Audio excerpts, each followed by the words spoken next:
दोस्तों, GK by KD sir में आप सभी का स्वागत है। दोस्तों, आज जो हमारा चैप्टर रहेगा, हम कंटिन्यू कर रहे हैं भारत के भूगोल को। आज के चैप्टर में हम बात करेंगे, वो करेंगे जल संसाधन एवं बहु उद्देशीय परियोजना के बारे में। ठीक है दोस्तों, आपको पता है जो पृथ्वी है, पृथ्वी पर 71% भाग पर क्या है, अगर पृथ्वी कंपोनेंट देखेंगे हम, जो जल है वो 71% भाग पे है और जो सतल है वो 29% भाग पर है। ये सभी आपको पता होगा, अच्छे से आपको नॉलेज रहा होगा। इसके बाद में हम बात करते हैं भारत के दृष्टिकोण से, क्योंकि पढ़ना हमने भारत के प्रोस्पेक्टिव से है। अगर हम भारत के दृष्टिकोण से बात करें, भारत के दृष्टिकोण से, आपको पता है भारत के जो क्षेत्रफल है, विश्व के क्षेत्रफल का 2.42% है। ठीक है, आपको यह भी पता होगा जल का कंट्रीब्यूट कितना है। भारत में जल 4% देखने को मिलता है, और जो 4% जल है और उसमें जनसंख्या हम बात कर रहे हैं 2011 के आंकड़ों की, उसमें लगभग 17.5% जनसंख्या है, उसके लिए 4% जल संसाधन उपलब्ध है। और आपको पता होगा भारत का जो क्षेत्रफल विश्व के क्षेत्रफल से कंपेयर करते हैं वो 2.42% है। और आपको पता होगा पृथ्वी पर 71% भाग पर जल है और सतल 29% भाग पर। दोस्तों, ये जो जल है ये भी आपने सुना होगा, लगभग 97% कहाँ पे है, महासागरों में। कहाँ है, महासागरों में। और जो महासागरों में जल होता है वो किस प्रकृति का होता है, लवणीय। इसमें ये पीने योग्य नहीं होता। ठीक है, ये आपको पता ही होगा। लगभग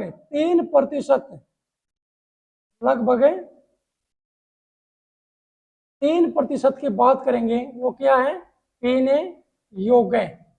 जो ये जल है, नदियां, हिमानी, तालाब या भूमिगत, ठीक है, इन रूप में हमारे को ये जल देखने को मिलता है।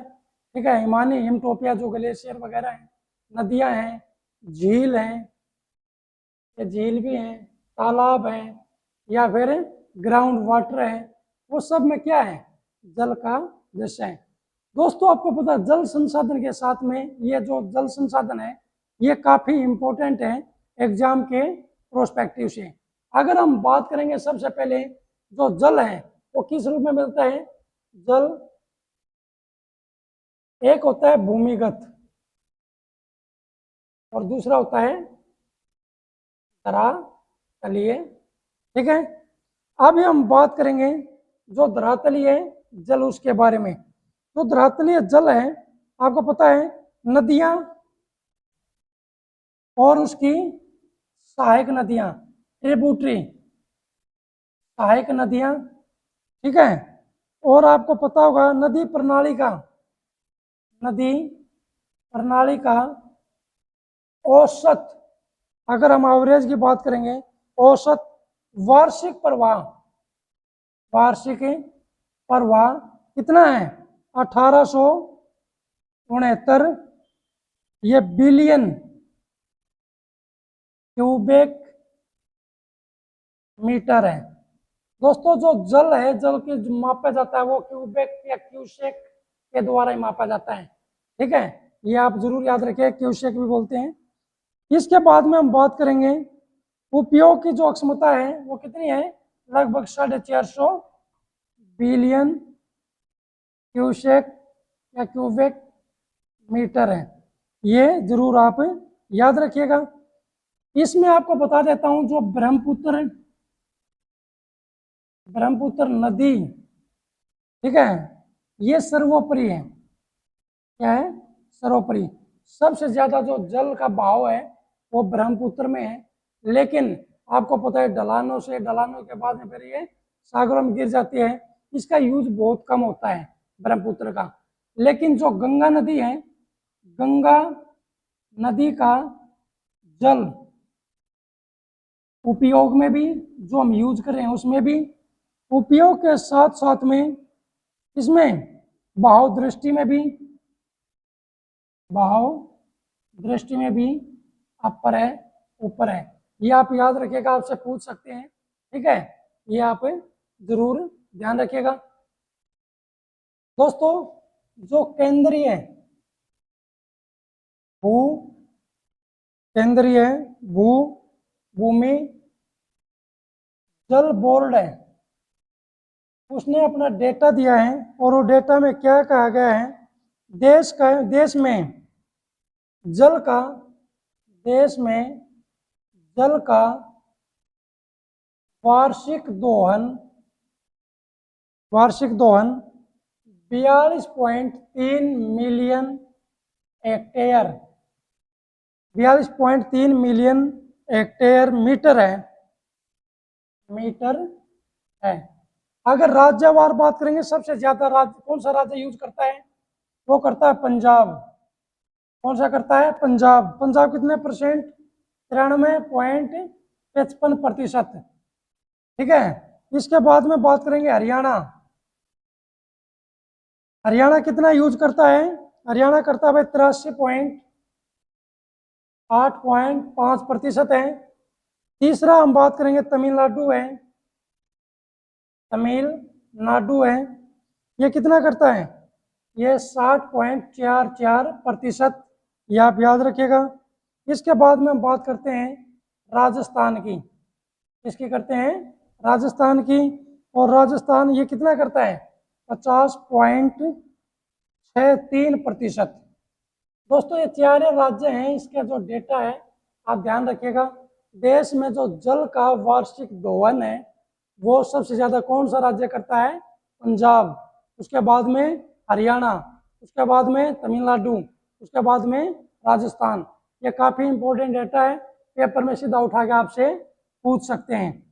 इसके बाद में हम बात करेंगे जो असम है, ओडिशा है, मध्य प्रदेश है, छत्तीसगढ़ है,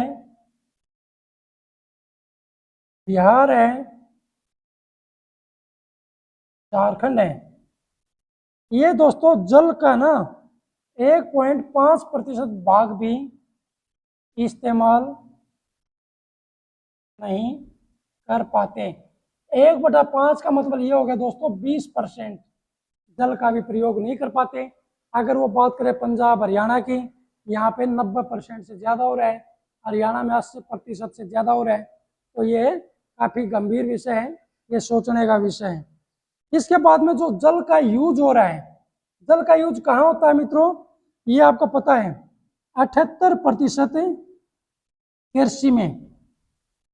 और जो कृषि है इसके दो पार्ट है, एक तो 77% जो खेती करते हैं उसमें, 1% मवेशी जो पशु वगैरह पीते हैं।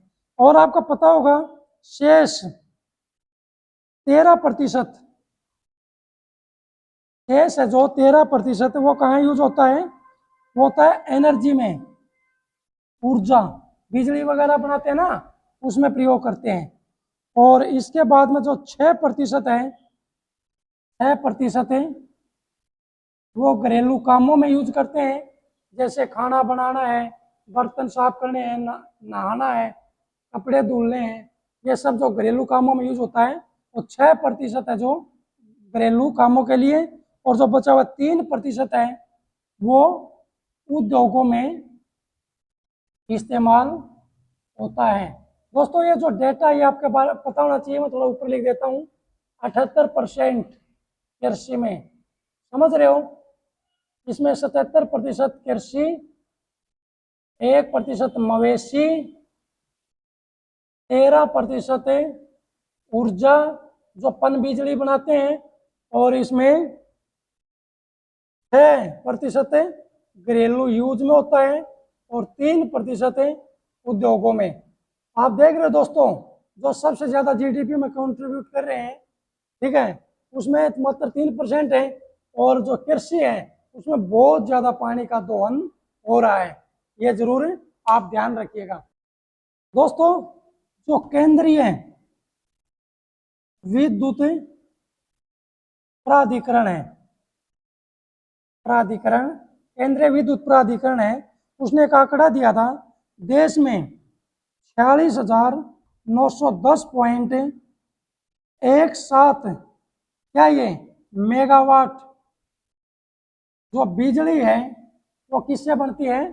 पन बिजली, या हम बोल सकते हैं ये पन बिजली यानी कि पानी से बिजली बनाई जाती है। कितनी? 46,910 मेगावाट जो बिजली है वो इसमें हम बनाते हैं जल से। दोस्तों, अब हम बात करते हैं भूमिगत जल संसाधन की। भूमिगत जल संसाधन की, इसमें जो हम बात करेंगे, आपको पता होगा 2023 के आंकड़े थे।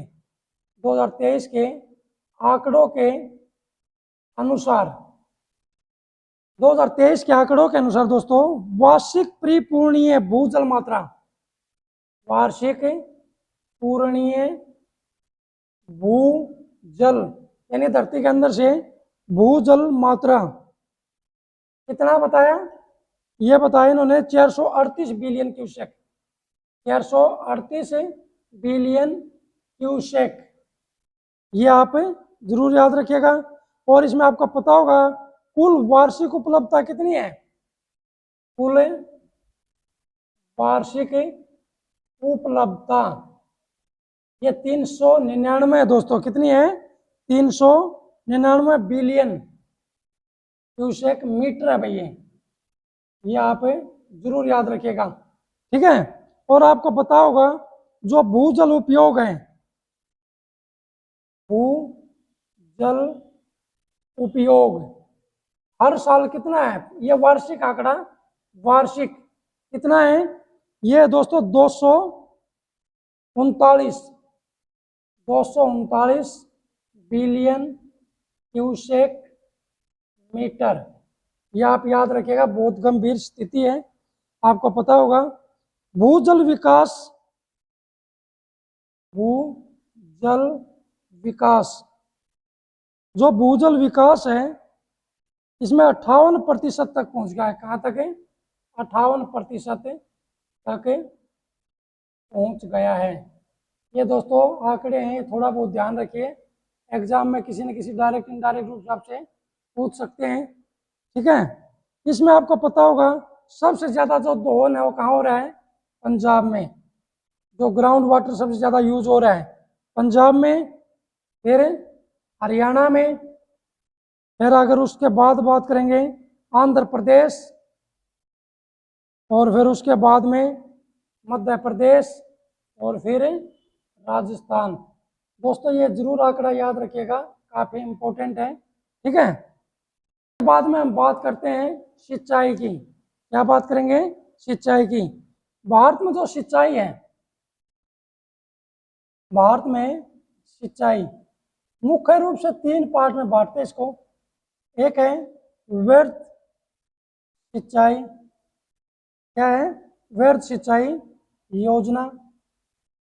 दूसरा है मध्यम सिंचाई योजना, मध्यम सिंचाई योजना। और जो तीसरा है लघु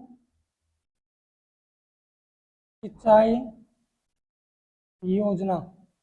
ये दोस्तों आप जरूर याद रखिएगा। और आपको पता होगा इसमें क्या, जो व्यर्थ सिंचाई योजना है इसमें हम क्या क्या याद रखेंगे? इसमें उन सिंचाई परियोजना को, उन सिंचाई परियोजना को मेंशन करते हैं जिसका 10,000 हेक्टेयर से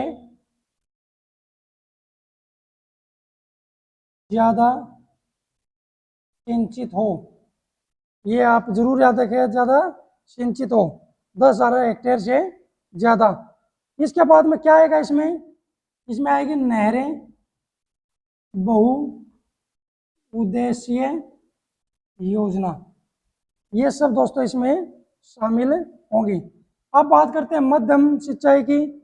इसमें आता है दोस्तों 2000 से 10,000 हेक्टेयर सिंचाई योजना वाले, ये आप याद रखिएगा। और इसमें क्या क्या जो कृषि योग्य क्षेत्र है, कृषि योग्य क्षेत्र, ये भी याद रखना है, इसमें भी है। और इसमें क्या आएगा, देश की विकसित छोटी नहरें, देश की विकसित छोटी नहरें इसमें आएंगे। इसके बाद में हम लघु सिंचाई की बात करेंगे। इसमें छोटी छोटी योजनाएं हैं, इसमें 2000 हेक्टेयर से कम कृषि सिंचित क्षेत्र शामिल किया जाता है। आप दोस्तों ये जरूर याद रखिएगा।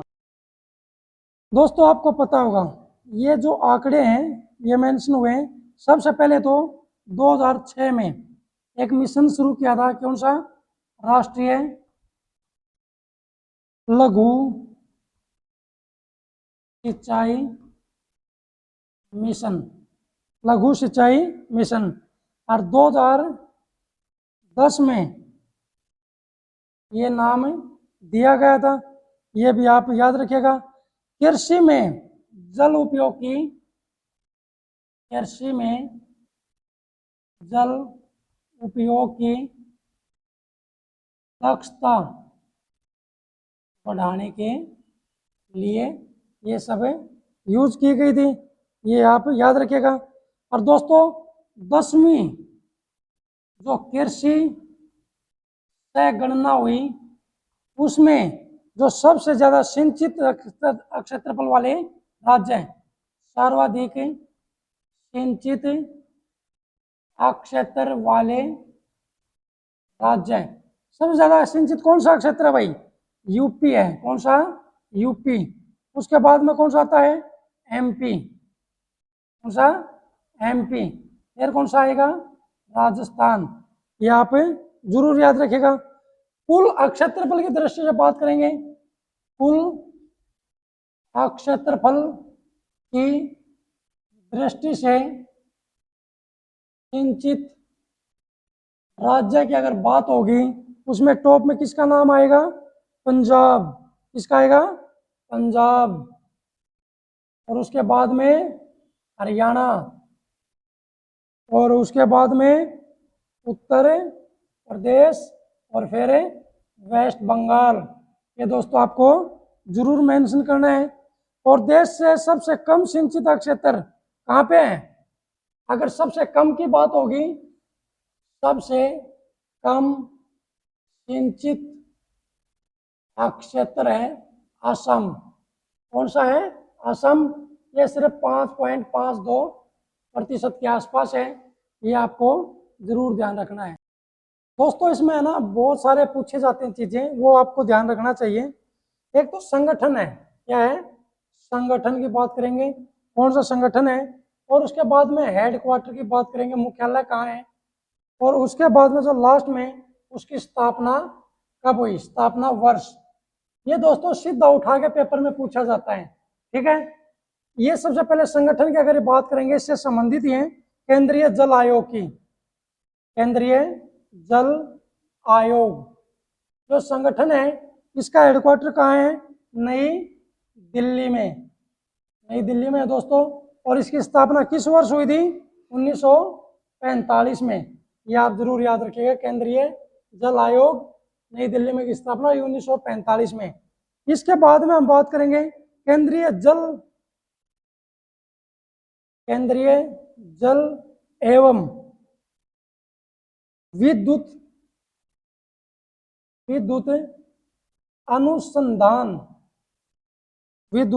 अनुसंधान केंद्र। इसका जो मुख्यालय है दोस्तों वो खड़गवासला पुणे में है, खड़गवासला पुणे में यहाँ पे आर्मी का भी हेडक्वार्टर, कोई ट्रेनिंग होती है खड़गवासला में। एनडीए के जो जाते हैं चुन के खड़गवासला में, ऑफिसर ट्रेनिंग सेंटर बोलते हैं। इसकी स्थापना 1916 में हुई थी। इसके बाद में थर्ड की बात करेंगे, केंद्रीय भूजल बोर्ड। केंद्रीय भूजल बोर्ड दोस्तों, केंद्रीय भूजल बोर्ड है, इसकी स्थापना, इसका जो हेडक्वार्टर फरीदाबाद में है। कहाँ पे? फरीदाबाद, हरियाणा में, आपको पता ही होगा। और इसकी जो स्थापना हुई थी 1970 में। इसके बाद में अगर बात करेंगे, गंगा बाढ़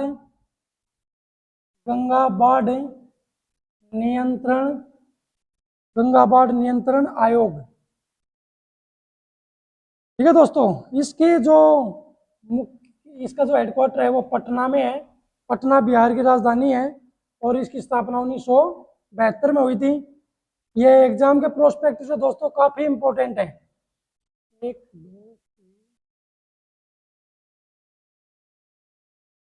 अगर हम बात करेंगे आगे, राजीव गांधी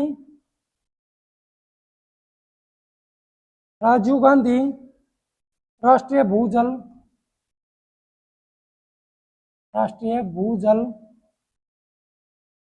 प्रशिक्षण यानी ट्रेनिंग, प्रशिक्षण एवं अनुसंधान संस्थान। इसका हेडक्वार्टर कहाँ है? रायपुर में। रायपुर दोस्तों आपको पता होगा छत्तीसगढ़ की राजधानी है। और किया कब गया था? 1977 में। इसके बाद में अगर हम बात करेंगे, राष्ट्रीय जल विज्ञान संस्थान, इसका मुख्यालय कहाँ है? रुड़की। अब रुड़की है, उत्तराखंड में पड़ती है दोस्तों। यहाँ पे आईआईटी भी है रुड़की में। और इसका जो स्थापना कब हुई थी? स्थापना वर्ष 1978 में। इसके बाद में हम बात करेंगे, केंद्रीय जल विकास एजेंसी। इसकी जो मुख्यालय है वो दिल्ली में ही है। स्थापना दोस्तों इसकी हुई थी 1982 में। ये संगठन है दोस्तों, इसके हेडक्वार्टर हैं, स्थापना वर्ष है, लगभग पेपर में यहाँ से निकलता है। अगर हम जल संसाधन एवं बहु उद्देश्य योजना के बारे में बात करेंगे तो सबसे ज़्यादा जो क्वेश्चन निकलते हैं इस सेक्शन से निकलते हैं। ये आप जरूर याद रखिएगा। दोस्तों आपको पता होगा भारत में जो सिंचाई की जाती है उसमें दूसरा स्थान किसका है? नहरों द्वारा सिंचाई का। ठीक है, भारत में नहरों द्वारा सिंचाई, अगर हम 2011-12 संगणना की बात करेंगे, संगणना के अनुसार 26.19% सिंचाई की जाती है नहरों द्वारा। तो दोस्तों आपको पता है देश के अंदर बहुत सारी नहरें हैं, हजारों नहर हैं, 2000 से ज़्यादा नदियां हैं जो भारत में क्या करती हैं? सिंचित करती हैं। लेकिन कुछ जो खास नहरें हैं उनके बारे में राज्यवार करके एक बार देख लेते हैं, तो एग्जाम के प्रोस्पेक्टिव से थोड़ा बहुत आ सकता है, इसके बारे में पूछा जा सकता है। सबसे पहले हम बात करते हैं पंजाब की। यदि पंजाब की बात करेंगे, पंजाब में कौन कौन सी नहरें हैं? एक है सरहिंद नहर। कौन सी है? सरहिंद नहर। ठीक है दोस्तों, इसके बाद में है ऊपरी बारी दोआब नहर। दोस्तों हमने जब ड्रेनेज सिस्टम पढ़ा था सिंधु नदी का, उसमें दोआब के बारे में बात की थी। दोआब होता है एक नदी या उसकी सहायक नदियों द्वारा जो सिंचित क्षेत्र किया जाता है उसको हम दोआब बोलते हैं। जो वारी, विष, चेज, ये बहुत सारे दोआब है, क्षेत्र हैं। वारी दोआब की बात करेंगे, ये व्यास और रावी नदी इनसे एसोसिएट है वारी दोआब, ये आप जरूर याद रखिएगा। इसके बाद में बात करते हैं नांगल बांध नहर। इसके बाद में अगर हम बात करेंगे विष्ट दोआब नहर।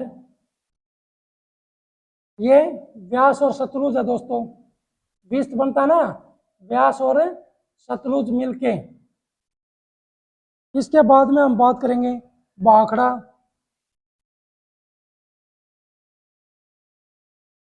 इसके बाद में बात करेंगे पूर्वी नहर के बारे में। ये भी पूछा जा सकता है कौन कौन सी नदियां, ये जो है सतलुज नदी पे, जो ऊपरी वाली दोआब नहर है दोस्तों ये रावी पे है, रावी पे। नांगल बांध ये सतलुज नदी पे है। विस्त जो दोआब नहर है ये सतलुज पे दोस्तों, ये भी सतलुज पे। और जो ये है भाखड़ा नहर, ये भी आपको पता है सतलुज पे है, ये जरूर याद रखना दोस्तों। और जो पूर्वी नहर है वो रावी नदी पे है दोस्तों, किस पे है, रावी नदी पे। दोस्तों ये पंजाब की प्रमुख नहरें हैं। आपको पता होगा पंजाब का नाम पंजाब कैसे पड़ा था, 5 नदियों का दोआब क्षेत्र है पंजाब में, ठीक है, उसी के कारण इसका नाम पंजाब पड़ा था। पहले ये प्रश्न पूछे जाते थे, लेकिन आजकल बहुत कम देखने को मिलते हैं इस तरह के प्रश्न एग्जाम में पूछे। लेकिन आपको पता रहना चाहिए पंजाब क्या है, पंजाब 5 नदियों का दोआब क्षेत्र है। अगर इसके बाद में बात करेंगे हरियाणा की, ये तो पंजाब था, हरियाणा में कौन सी नहर है प्रमुख, पश्चिमी यमुना नहर है दोस्तों। और इसके बाद में गुड़गांव नहर है, कौन सी है, गुड़गांव नहर। दोस्तों जो गुड़गांव नहर है ये यमुना नदी से निकाली गई है, और पश्चिमी यमुना नहर है ये निश्चित तौर पे यमुना नदी से ही ये भी निकाली गई है। इसके बाद में बात करते हैं उत्तराखंड की, किसकी बात करते हैं, उत्तर प्रदेश एवं उत्तराखंड राज्य।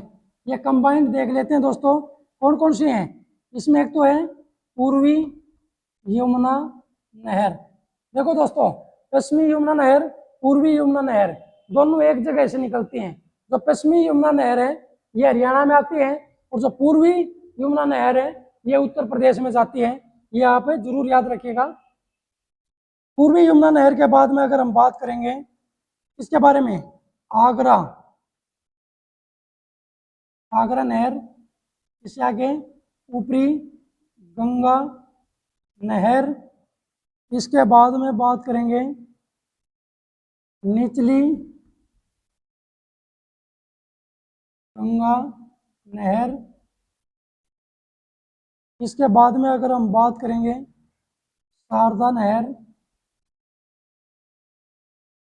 और इसके बाद में अगर हम बात करेंगे बेतवा नहर। जो बेतवा नहर है दोस्तों ये आपको पता ही होगा, बेतवा नदी पे, बेतवा नदी पे झांसी के नज़दीक, झांसी के निकट है। अगर हम शारदा नहर की बात करेंगे तो शारदा नहर निश्चित तौर पे शारदा नदी पे, शारदा नदी पे। और जो निचली गंगा नहर है ये गंगा नदी, गंगा नदी ये नरोरा उत्तर प्रदेश में पड़ता है दोस्तों, वहां से ये निकाली गई है नरोरा के पास से। इसके बाद में हम बात करेंगे ऊपरी गंगा नहर के बारे में, ये हरिद्वार के पास से, हरिद्वार के पास से गंगा नहर से ही निकाली गई है ये भी। और जो पूर्वी यमुना नहर है ये यमुना नदी से, इसके बारे में मैंने एक्सप्लेन कर चुका हूँ पहले ही। अब हम बात करेंगे बिहार की, बिहार की नहरों के बारे में बात करते हैं। एक है पूर्वी सोन नहर, पूर्वी सोन नहर। और दूसरा है पश्चिमी सोन नहर। ये बिहार की नहर है दोस्तों। इसके बाद में हम बात करेंगे त्रिवेणी नहर, त्रिवेणी नहर। इसके बाद में अगर हम बात करेंगे गंडक बांध, यानी गंडक नदी पर बांध बनाया गया है, ठीक है, योजना। तो गंडक बांध योजना दोस्तों यहाँ से 2 नहर निकाली गई हैं, कौन कौन सी हैं, एक है तिरहुत, तिरहुत नहर। और दूसरी है सारण नहर।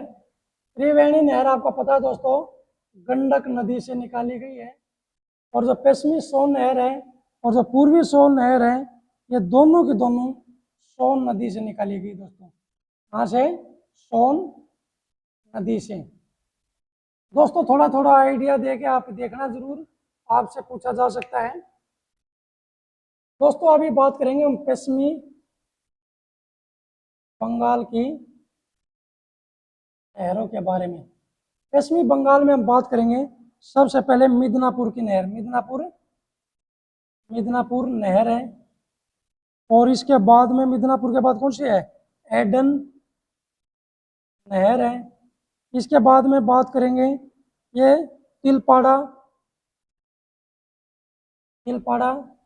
बांध की नहरें हैं।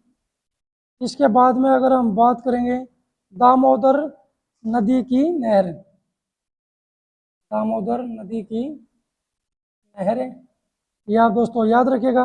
अगर दामोदर नदी की बात करेंगे ये नहर की, ये दुर्गापुर के पास से निकाली गई है। कहाँ से? दुर्गापुर के पास से निकाली गई है दामोदर नदी से। और जो तिलपाड़ा बांध की नहर है ये कहाँ से निकाली गई दोस्तों? ये म्यूराक्षी नदी से। कौन सी? म्यूराक्षी नदी है। और उसमें जगह कौन सी है म्यूराक्षी नदी में? ये है दोस्तों वीरभूमि जिला। कौन सा? वीरभूमि जिला, ये दोस्तों याद रखिएगा। और जो एडन नहर है काफी इंपॉर्टेंट है, ये दामोदर नदी से। और जो मिदनापुर नहर है ये कोसी नदी से निकाली गई है। ये काफी इंपॉर्टेंट है, ये आपको पता रहना चाहिए। इसके बाद में अगर हम बात करेंगे किसकी? राजस्थान की। दोस्तों यदि आप है ना किसी राज्य का एग्जाम दे रहे हो तो उसमें उसी राज्य की नहरों के बारे में देखना है, फालतू दिमाग नहीं लगाना है। राजस्थान की नहरों की बात करेंगे, इसमें एक एक करके देखते हैं कौन कौन सी हैं। राजस्थान में बीकानेर नहर। कौन सी?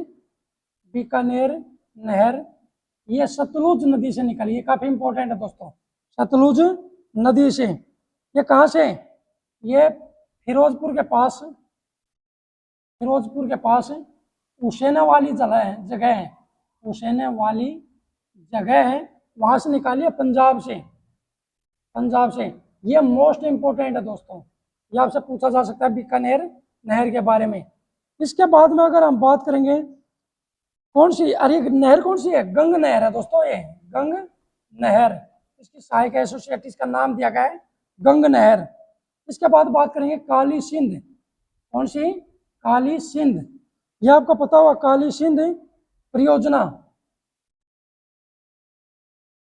ये दोस्तों काली सिंध नदी पे है, आपको पता होगा सिंधु संबल की सहायक नदी है, काली सिंध नदी पर यह बनाई गई है। इसके बाद में हम बात करेंगे गंभीरी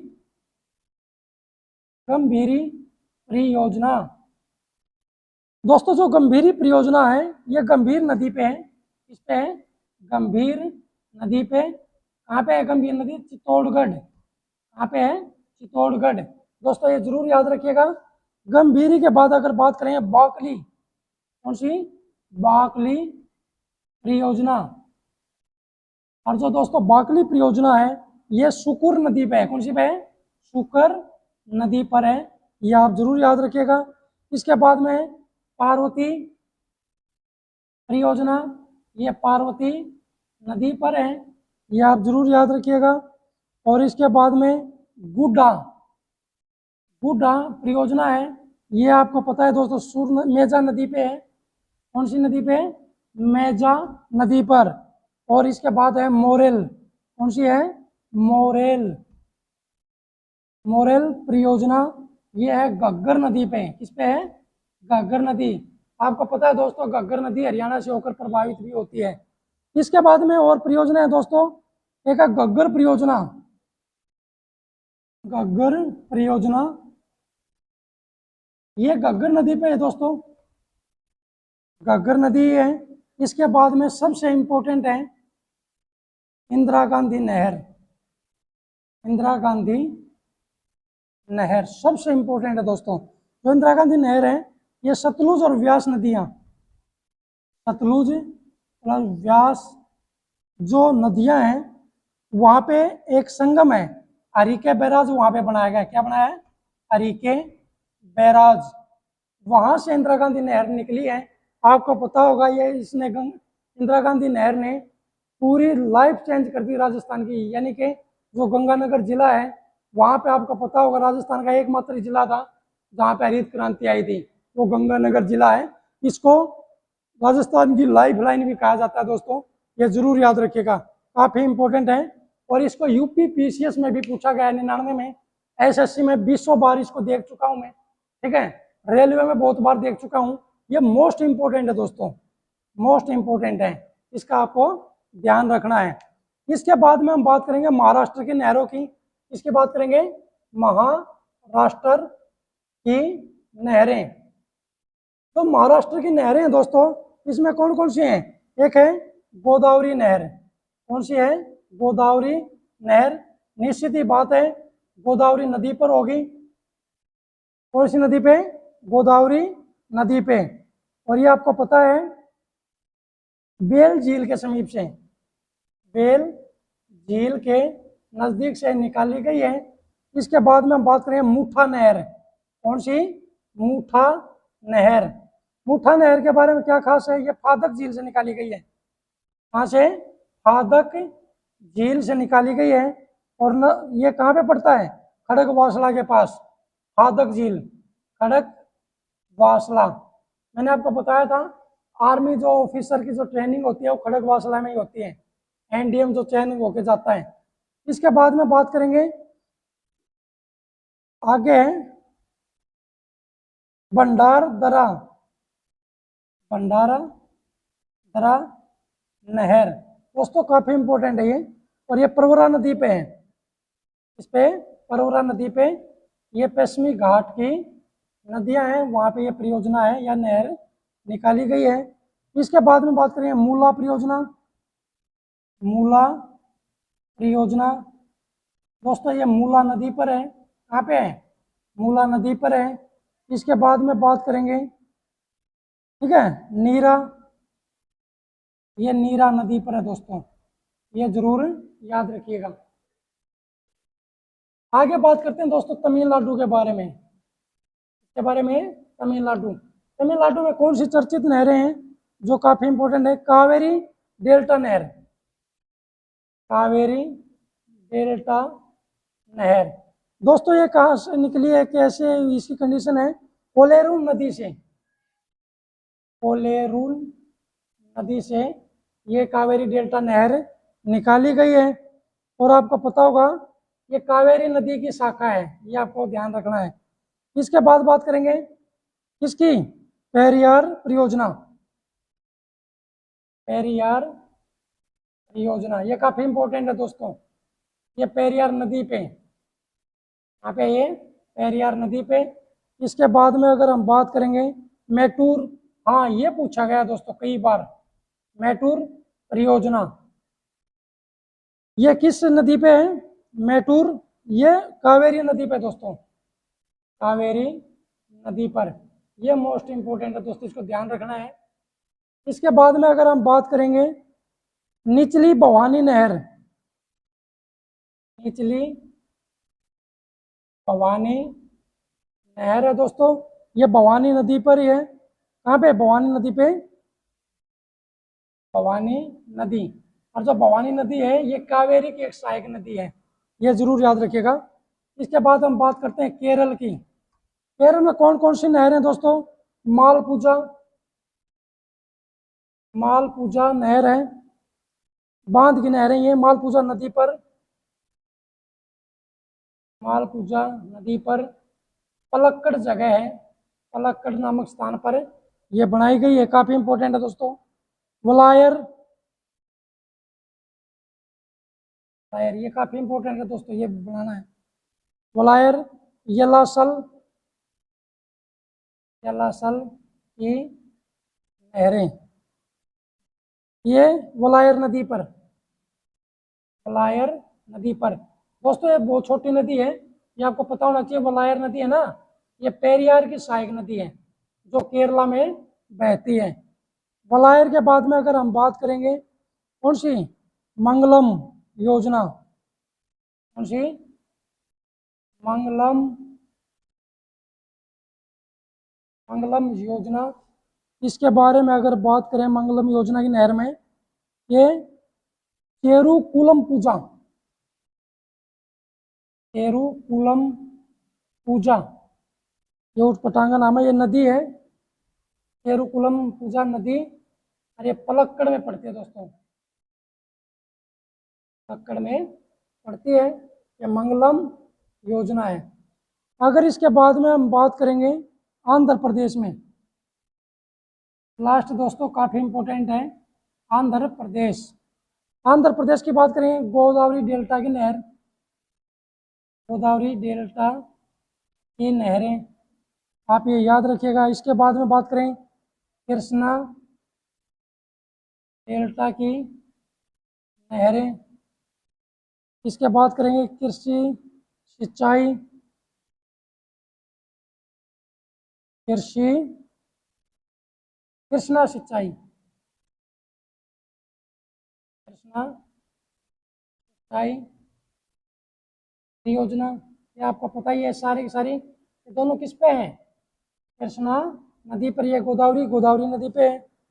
रामपद सागर, रामपद सागर की अगर हम बात करेंगे तो किस पे दोस्तों, तो गोदावरी नदी पे, गोदावरी नदी पर पोलवरम, ये काफी इंपॉर्टेंट है दोस्तों, रामपद ये काफी इंपॉर्टेंट है, काफी न्यूज में रही है, 2019-20 में यहाँ से क्वेश्चन निकल सकता है।